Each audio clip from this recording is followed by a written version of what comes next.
Hello everyone. Today we are going to cover the second chapter, Sources of History, from your Class 4 SST book. Let us start with the definition. Historical sources are something that tells us about history. It may be a document, a picture, a sound recording, a book, a cinema film, or an object. Any sort of artifact that conveys information about any period of history can be considered as a source. Well, how important are the sources? We are aware of the fact that millions of people lived before us on this earth. They have left different types of clues. If there are many clues, historians get a full picture of that period. If there are just a few sources, we get only some idea about that particular time. We learn about the past only through the sources of history that experts have been able to study and understand. Let us see what are the main sources of history. They are coins, artifacts and monuments, written material, and oral sources. Let us discuss each one of them. The first source we have is coins. Coins give a lot of information. The name or picture on a coin indicates which ruler or king had the coin made. The dates shows when he ruled. The writings on the coin tells which language was used at that time. If the coin is made of gold or silver, it means that the kingdom was wealthy. The earliest coins were not very well made. They were just bits of metal with deep marks. Coin making got better over the centuries. Now let us study about the coins of India.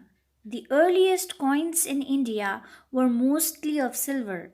The metal was heated to soften it. Designs like the sun, trees, hills, and various animals were pressed or punched onto them.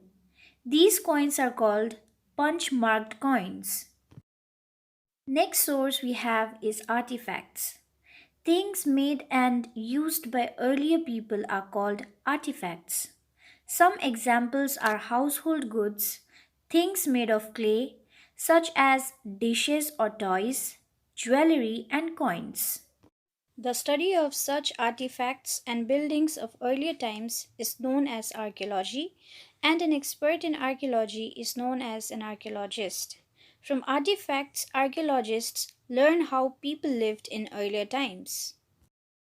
Very often, artifacts are buried underground. Archaeologists uncover them by digging very carefully. In some places, they have found whole towns buried underground. One of the example is Indus Valley civilization.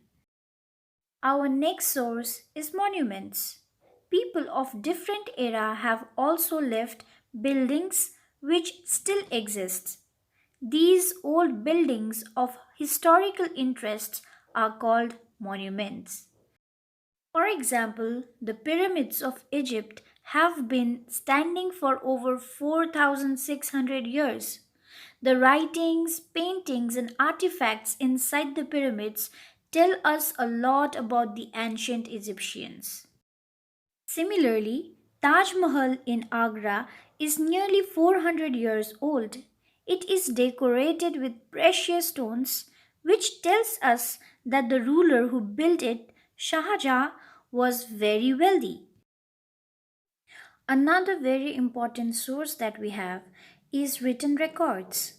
Written records or written materials are writings from early times. Sometimes these are in a language like Sanskrit that people can read. Many ancient Indian books are written in Sanskrit. Sometimes ancient writings are in language which nobody can read. In such cases, experts have to work very hard to understand the writing. There are different types of written documents. Let us discuss each one of them. The first type we have is the records written by king or someone else in his court.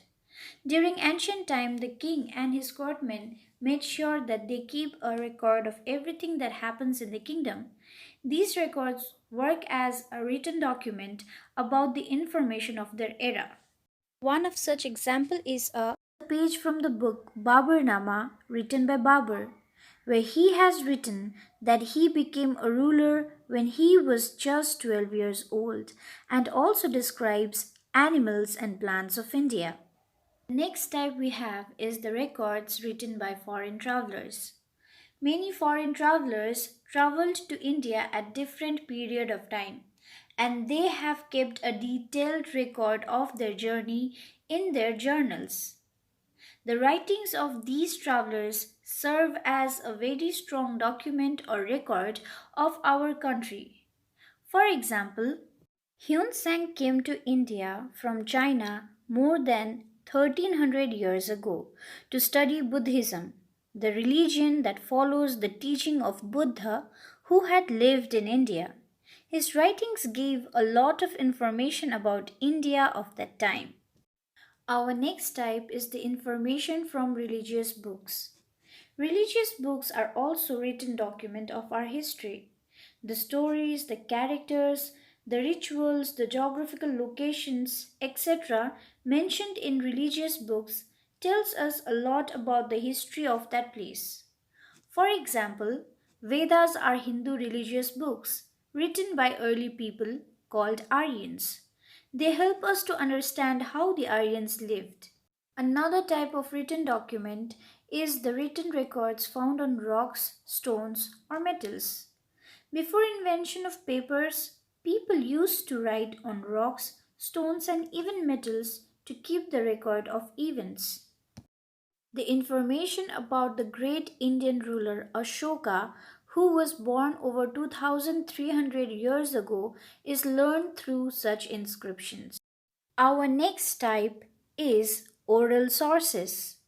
It includes stories, songs, poems. We learn about our family history through the stories told by our parents or grandparents. Similarly, people have told stories verbally about their lives. These are called oral sources. Songs, poems, or folk tales that tells us about people's lives or historical events are also oral sources. From these, historians learn about the things which may not be found in written records. Now, let us learn about the need to preserve sources. Historical sources are very precious evidence of our past, and it carries a lot of values. It puts the light of information about our past.